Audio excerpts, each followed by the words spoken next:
Hey, JK here. I want to thank you for sharing part of your day with me. Well, fantasy season is finally here. We've completed our drafts and we are done with week one. For the most part, of course, there are some leagues that take week one all the way up until April 6th. I don't understand why. But in any case, we only have one league like that. And we'll get to it in a second. We'll explain to you which leagues have ended week one and now starting with week two, and which league is still just going for week one for like a 3-week span. But anyway, besides the point, fantasy baseball is back, man. I'm excited. So as we've done in the past, we're going to start with a team name. We're going to let you know if we won or lost, let you know a record, which is going to be pretty simple to realize if we won or lost in week one, what our record is. Then we're going to tell you who did very well for us and who did poorly for us, or who didn't contribute like they probably should have or could have if we would have started them. And I always start the right people, right? We're also then going to talk about adds and drops. Now, some of these are going to be comical because you would think, why would you drop this guy? Well, in some leagues, they're very shallow leagues, so you'll see a better player drop, or you'll see someone on the waiver wire picked up. You're like, who is that guy? Because you're trying to get more stats in certain categories. So that will be explained throughout the season, and or when there is a random add or drop, and or when I pick up someone that's a superstar. But let's go ahead and get to one of our first teams, the Kent Murphy Dingers. Now, this is the team that is still going on week one, and the person I'm playing should feel very pathetic if they don't beat me in the offensive categories, because they have Ohtani, they have Bryce Harper, they have Yordan Alvarez. Just those three in general should absolutely be a no-brainer. So, again, if he loses any offensive category, that's pretty pathetic. Now, pitching-wise, I have completely redone my entire thought process when it comes to fantasy baseball and this particular league when it comes to pitching. I've whiffed on saves. I have two guys who can pick up saves. They're not necessarily most sexy or most appealing opportunists when it comes to getting saves, but they can get a few here and there, but most importantly, they're not going to hurt my ERA, they're not going to hurt my whip, and they're only going to help my strikeouts, and could get a win here and there. The idea behind this is to always win wins, always win strikeouts, and keep a respectable ERA or whip. Don't start guys who clearly don't have good matchups, but also start your studs. You just learn that. Start your studs. Start the guys you picked highly or you picked up off the waiver wire because you think, hey, they did well before. Let's see them do it again. Now, I'm not going to go up picking Clayton Kershaw and have him start the very first game if he comes back and maybe against the, Braves, after they get out of this losing streak. So you get what I'm saying. Kent Murphy Dingers currently losing 4 categories to 5 out of the 10. So let's make sure we at least get a tie. Oh, come on. That's the reason, or one of the main reasons, why I missed out on playoffs in a few leagues last year, because of stupid ties. But let's not leave it to chance this year. Let's just win as many categories as possible. Win more categories than the next person. Now we're going to transition away from Yahoo and get to some ESPN leagues. We're going to now talk about the Peach Creek Purgatory team. This team was the one that won the championship last year. Now, if you remember, 2 years ago is when I took this team over, and they were dead last. Made some moves very quickly, and last year we went to the ship and we won by like 200 points. So it was great. This year we started off pretty well. However, it was a little closer than I wanted it to be, especially coming down to Sunday. I had Austin Riley and Matt Olson and Nick Pivetta, and he had Mr. Xander Bogaerts. Well, of course, Austin Riley and of course Matt Olson didn't do anything. Luckily, Nick Pivetta decided to have a great game and ended up winning 571 to 560. Much closer than it could have or should have been, because I also started Joel Payamps, and we're going to talk about him in a second. So that's pretty frustrating. But let's go ahead and talk about some of the guys that we did have to depend on who did well. Yoshinobu Yamamoto got me 60 points, followed by Eugene Suarez got me 56, and then that gem by Nick Pivetta got me 37. So guys that didn't do as well, Justin Steele. Now, I did not start him against the Diamondbacks. I don't know why, but I didn't. I thought they were going to be a little too much for him. Well, he had a great game. Didn't have as good a game against the Dodgers. Go figure. I said, start your studs, but don't have bad matchups, that was a bad matchup. So Justice Steele only got me 9 points. Another guy that only got us 9 points was Max Fried. Come on, man. The Yankees paid you a lot of money here, and you need to do better, because 9 points isn't enough. It's like Joey Swoll. You need to do better. There are also 2 guys that only got us 3 points. Trey Turner, who's like already hurt. Are you kidding me? And Tomoyuki Sagano, pitcher who's 35 years old as a rookie for the Orioles. Come on, O's. You really think this is going to work out? And then Mr. Joel Payamps got me -9. He got me 1 point in his first start, and then he got me -10 in his next start as he gave up 5 earned runs. 5 earned runs in 2/3 of an inning. Come on, dog. Then we get to the adds and drops, and there were quite a few. So let me see if I can repeat them all. We picked up 4 pitchers: Joe Musgrove, who's going to go on the IL; Jose Quintana, who's not quite ready, but will eventually make his return for the Brewers. I really like him pitching in that division. Then Kyle Freeland, who had a freaking great game for me when I started him, and I was like, this is a prayer. Let's send it, and he did well. And then Tomoyuki Sagano, because he's a 35-year-old rookie.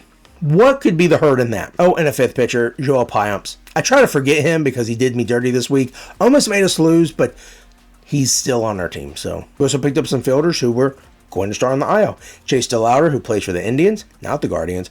Also, Jesus Sanchez, who had no oblique injury. He's going on IL for the Marlins. I think he's going to do really well, or at least I hope he does really well. Catchers Freddie Fermin and Jefferson Cuero, because he's young, and who knows? Maybe William Contreras isn't going to be good this year. And one of my favorite pickups so far, Lars Nootbaar. I like the way he spells his name, so hopefully he continues to do well for me. The drops on the other hand included Jefferson Cuero, Johan Oviedo, and Mauricio Dubon.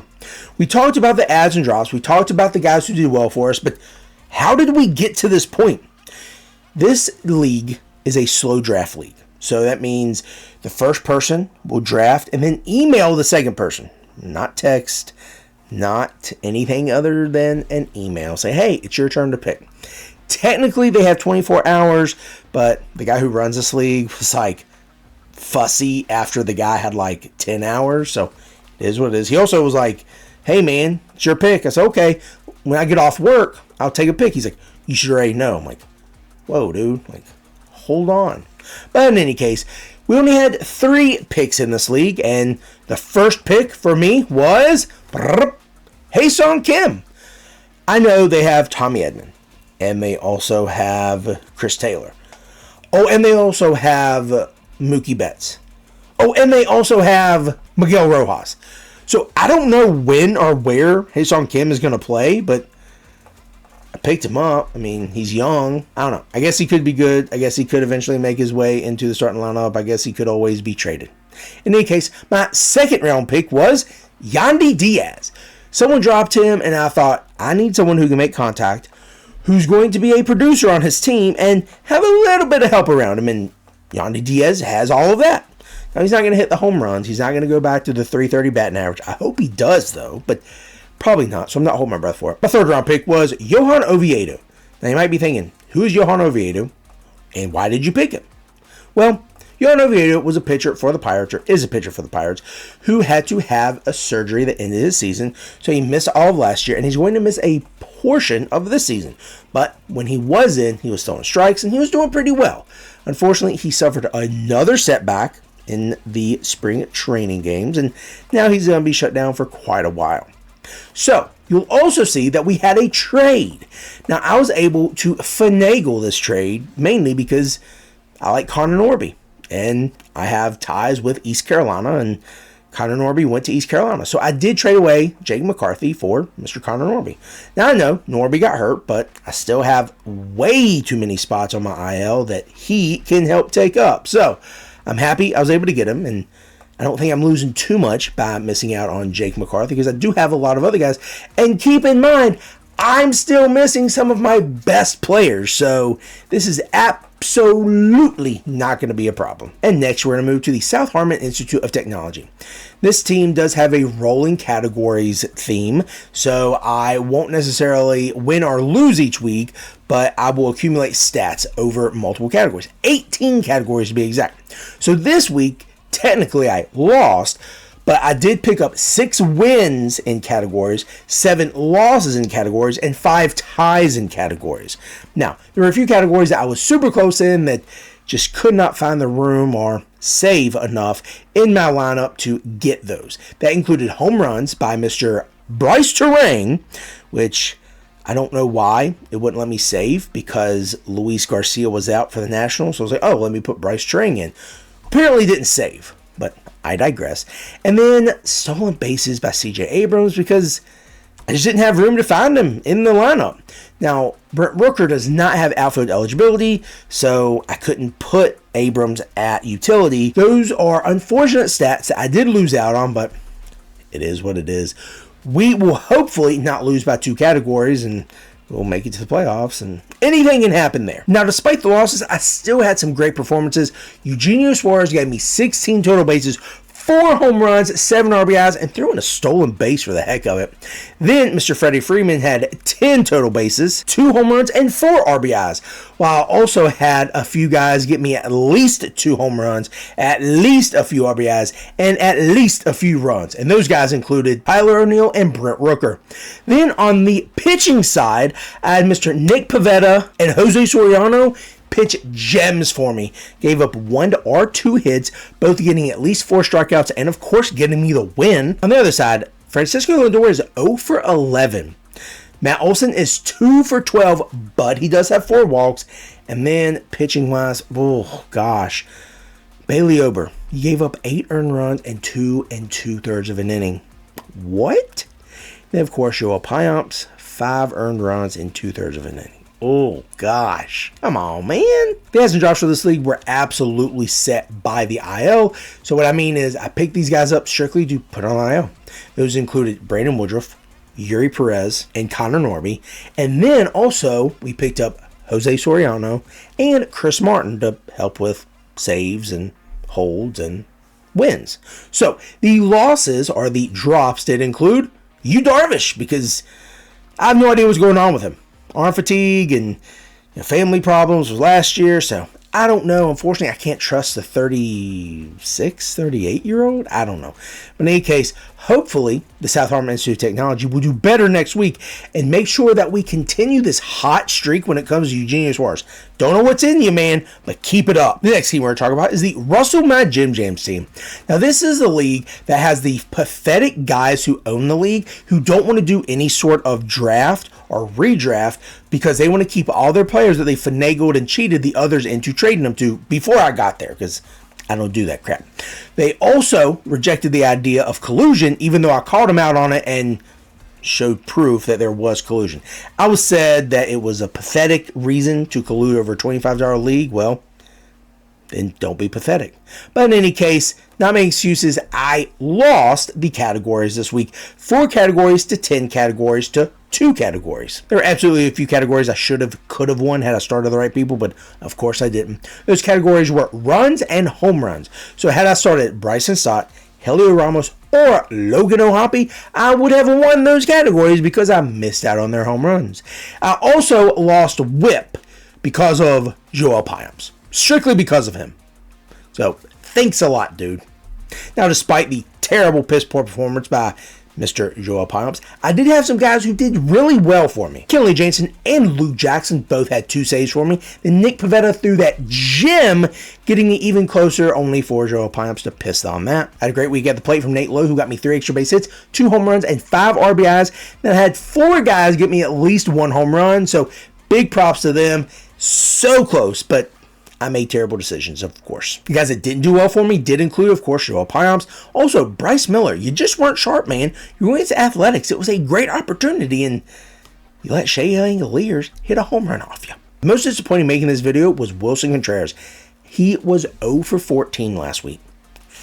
Come on, man. I need you. You are my starting catcher in 2 leagues. Come on, step up. Speaking of stepping up, I definitely stepped up to the plate and swung for the fences when it came to my adds and drops this week.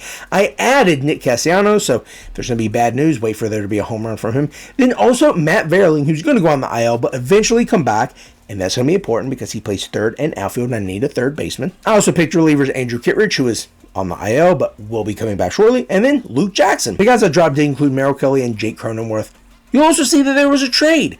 Now, this league has 26 or 28 keepers, one of the two, and it's going to go up by more, and that's why the original owners don't want to lose their teams because, again, they finagled and cheated guys out of getting their good players, and they're stuck with these guys who are supposed to have a lot of prospect and still meddling around in the minors, but that's beside the point.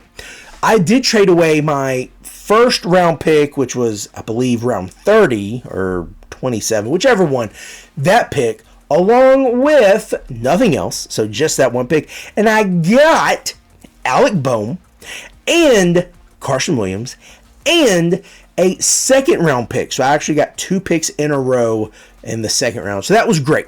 Some people think that might have been too much, but you know, I needed a third baseman, and I could have picked up Matt Shaw. I could have also looked at like Isaac Paredes, Chris Morrell or Morel or however you say his name. I could have looked at those guys, but wanted Alec Bohm. He's in a better lineup than any of those guys, and I think that he's going to do well for me. Constant double-digit home runs, constant multi-hit games. We do have extra base hits, and hitting in a lineup where there's a lot of guys already on base, he can rack up the RBI, so I like him. Carson Williams may, he may eventually play for the Rays. Now we're moving to Fantrax to talk about the Funky Junky Joker Monkeys. This was a league I got to the championship game last year, and then all of a sudden the rules wanted to be applied, where apparently you cannot go over a certain number of starts. And this has happened throughout the year. Now, they said I did it, even though I don't remember doing it, and I definitely would have kept count of how many starts because don't want penalties. So they didn't penalize anyone else because it wouldn't have changed the outcome. Well, it doesn't matter. Rules are rules, and if you're going to implement them, make sure you enforce them. That's not my problem. So anyways, they did not let me keep the pitchers that I picked up, even though I would have started.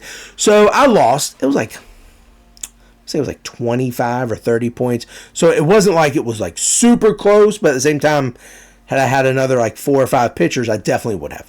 But that's beside the point. I ended up starting the wrong guy anyway. The wrong pitcher, one who did not do as well for me. But again, I digress. So this week, it was important for me to go off to a hot start, and it was close. Fortunately, I was able to come out on top 281 to 279. Yeah, that was by the hair on my chinny chin.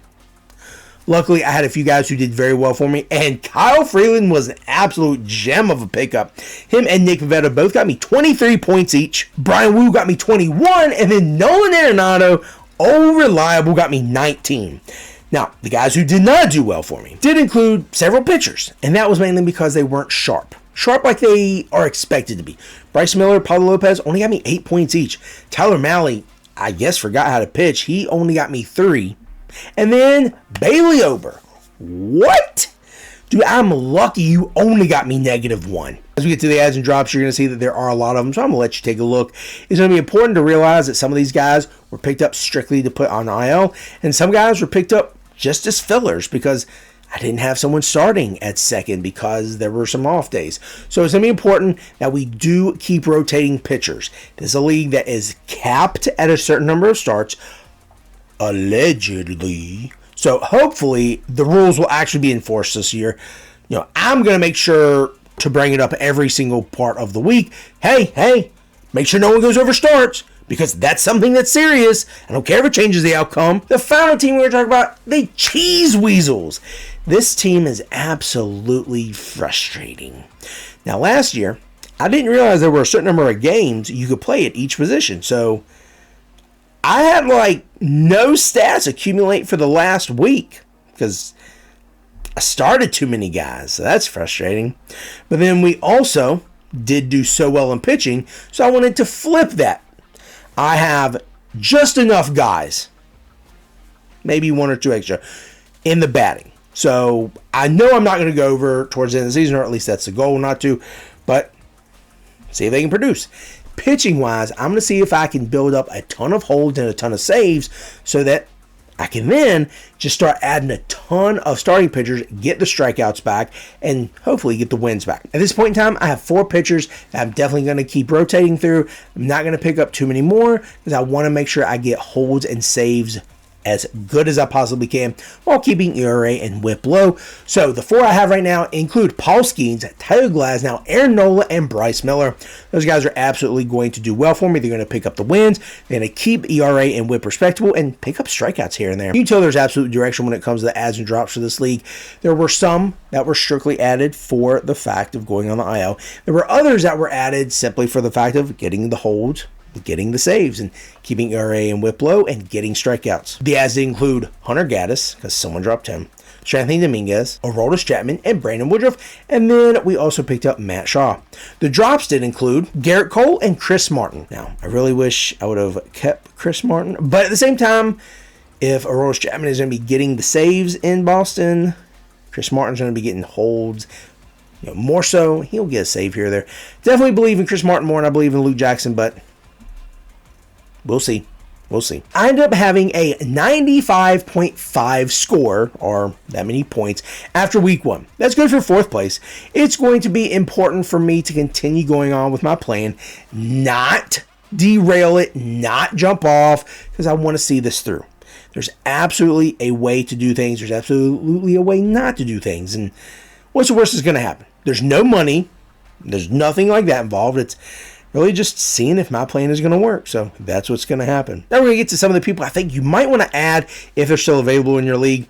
And the first person I want to talk about is Otto Lopez, the second baseman for the Miami Marlins. This guy is getting off to a hot start. He has definitely made some waves, and he is propelling this Marlins team to do so much more than they probably should be doing, especially without their top producers, Connor Norby and Jesus Sanchez. Otto Lopez is absolutely going to continue to be a catalyst for this team. Once those guys get back, he should just improve. So if you have space, Otto Lopez should be a guy that you look to add. Another guy that you absolutely need to at least look at, if he's available in your league, is Lars Nootbaar. Now, I don't know if he's going to be available, but he's off to a hot start. He's getting regular playing time. He was hurt last year to start the year. Came back, I think, like in his first at-bat, or at least his first game back, he had a home run. So, he's not the sexiest hitter. I think he averages between 220, 230, maybe 240 here and there. But, again, he is in a lineup that people aren't going to expect too much from. But I don't feel like they're that bad. I mean, you have Alec Burleson, you have Nolan Arenado, you have Mason Wynn when he decides to play, of course Lars Nootbaar, if Jordan Walker doesn't step on any more sprinklers. They have some decent guys. Brendan Donovan is amazing.